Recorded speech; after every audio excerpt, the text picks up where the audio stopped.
गांव को आई। मधु शहर में रहने वाली पढ़ी लिखी मॉडर्न लड़की है। वो और पवन साथ कॉलेज में पढ़ते थे। धीरे धीरे उन दोनों में प्यार हो गया। पर पवन गांव में रहने वाला एक साधारण सा लड़का है। मधु के पिता हमेशा उसे ये बात कहकर ताना देते हैं। तुम वहां गांव में कैसे एडजस्ट करोगी? शादी करके तुम गांव तो चली जाओगी, पर अपनी सारी मॉडर्न सोच और चीजें यहाँ शहर में ही रख कर जाना। ये सुनकर मधु को बहुत गुस्सा आता है। तो क्या हुआ अगर वो लोग गांव के हैं? मैं वहां जाकर उस घर को बिल्कुल शहर की तरह बना दूंगी। शाम होते ही मधु पवन को वीडियो कॉल करती है। अच्छा हुआ तुमने वीडियो कॉल कर लिया। आओ, मैं तुम्हें आज अपनी माँ से मिलाता हूँ। अरे बिट्टू, क्या कर रहा है? ये क्या है? दूर करना इस टुनटुने को। जाने कौन दिख रहा है इसमें तो। अरे माँ, आपकी बहू का वीडियो कॉल है। आप इसमें अपनी बहू से आमने सामने बात कर सकती हैं। नमस्ते माँ जी, कैसी हैं आप? अरे जका, ये बहू ने अपने कानों में क्या लगाया है? जो कैसे झुमके हैं? झुमके नहीं माँ जी, इन्हें ईयरफोन्स कहते हैं। इससे सामने वाले की आवाज और अच्छे से आती है। मैं आपको भी ला कर दूंगी। अरे नहीं नहीं, हमें नहीं ना चाहिए। हमारे कान बिल्कुल ठीक है। हाँ। माँ जी की ये बातें सुनकर मधु को अपने पिता की बातें याद आ जाती है और वो उसी वक्त ये ठान लेती है कि वो अपने ससुराल को एकदम मॉडर्न ससुराल बनाकर रहेगी। कुछ दिन बीत जाते हैं। पवन और मधु की शादी हो चुकी है। आज मधु का अपने ससुराल में पहला दिन है। माँ जी, मैं आपके लिए एक तोहफा लाई हूँ। अरे इतना बड़ा तोहफा! अरे क्या लाई है रे इस बड़े से बक्से में? मधु बॉक्स खोलती है। ये क्या है? ये वैक्यूम क्लीनर है। मैंने आपको झाड़ू लगाते हुए देखा तो सोचा अब आपका काम आसान हो जाएगा।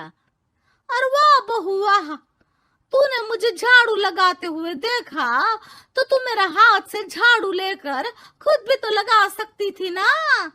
पर नहीं, तूने तुझे मशीन लाकर मेरे हाथ में दे दी कि यह काम हमेशा मैं ही करूं।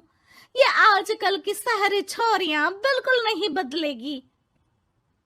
मधु को मन ही मन गुस्सा आता है, पर फिर भी अपना गुस्सा भूलकर मधु माजी को वैक्यूम क्लीनर इस्तेमाल करना सिखाती है। अगले दिन मधु सुबह उठती है तो ये आंगन में से कैसी आवाजें आ रही हैं? मधु दौड़ती दौड़ती आंगन में जाती है और देखते ही चौंक जाती है। अरे माँ जी, ये आप क्या कर रही हैं? और वो कहा है ना, सुबह मैं जब कुएं से पानी निकाल रही थी तो मेरे कान की बाली उसमें गिर गई थी। तो ये तेरा वैक्यूम ना सारी चीजें अपनी तरफ खींच लेता है ना, तो मेरी बाली भी तो निकाल ही देगा। उसी की कोशिश कर रही हूँ, पर न जाने क्यों अब ये चालू ही नहीं हो रही तेरी मशीन।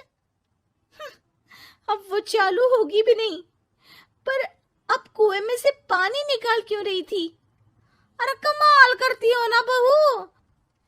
पीने के लिए पानी क्या तेरे मायके से लाऊं मैं? अरे कुएं से ही तो निकालना पड़ता है। हाँ, पीने के लिए पानी, और वो भी कुएं से। मधु दिमाग लगाती है और थोड़ी ही देर में घर में वाटर प्यूरिफायर लगवा देती है। ये देखिए माँ जी, इसमें बस एक बार पानी भर देंगे तो नल में पानी साफ होकर बाहर आएगा। अरे वाह रे बहू, ये तो बहुत ही बढ़िया चीज है। रात हो जाती है। मधु जैसे ही प्यूरिफायर का नल चालू करती है तो वो अचानक से फट जाता है और सब जगह पानी पानी हो जाता है। अरे ये क्या हुआ? ये क्या हो गया? मैंने तो बस इसमें उबला हुआ पानी डाला था, ये इतनी जल्दी खराब हो गया। अरे ये सारी शहरी चीजें सब ऐसी ही होती है कबूरी। क्या आपने इसमें उबला पानी डाला था? हाँ तो फिर पानी तो तभी साफ होगा ना जब उसे उबालेंगे। ये मशीन का कोई जिन है जो हमने जो बोला वो कर देगी है? मधु को बहुत गुस्सा आता है। इस तरह तो मेरा अपने ससुराल को मॉडर्न बनाने का सपना अधूरा ही रह जाएगा। नहीं, मैं इस तरह से हार नहीं मान सकती।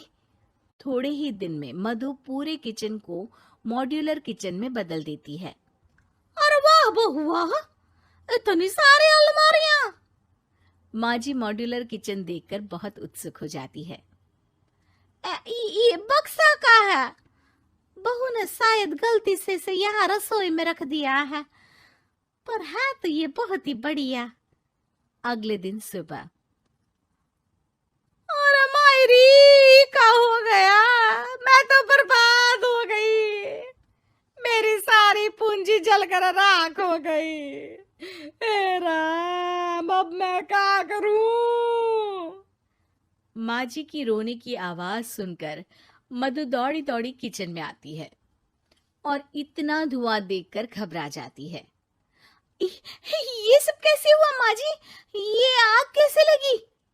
ये सब तेरा इस मॉड्यूलर किचन की वजह से हुआ है, और ऊपर से तूने तिजोरी जो रसोई में रख दी थी, मैंने जैसे ही अपने गहने और पैसे इसमें रखे और बाहर से इस ताले को घुमाया, ये तो 5 मिनट में ही आग बबूला होकर फट गया। अरे माँ जी, ये तिजोरी नहीं है, ये तो माइक्रोवेव है। इसमें गहने नहीं रखते, खाना गर्म करने के लिए होता है ये। और ये जो आपने घुमाया ना, ये ताला नहीं है, आपने इसके टेम्परेचर को फुल कर दिया, इसलिए ये फट गया।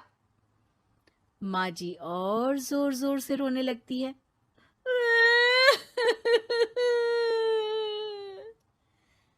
मधु सर पीट लेती है और कसम खाती है कि अब ससुराल को मॉडर्न बनाने की कोई कोशिश नहीं करेगी।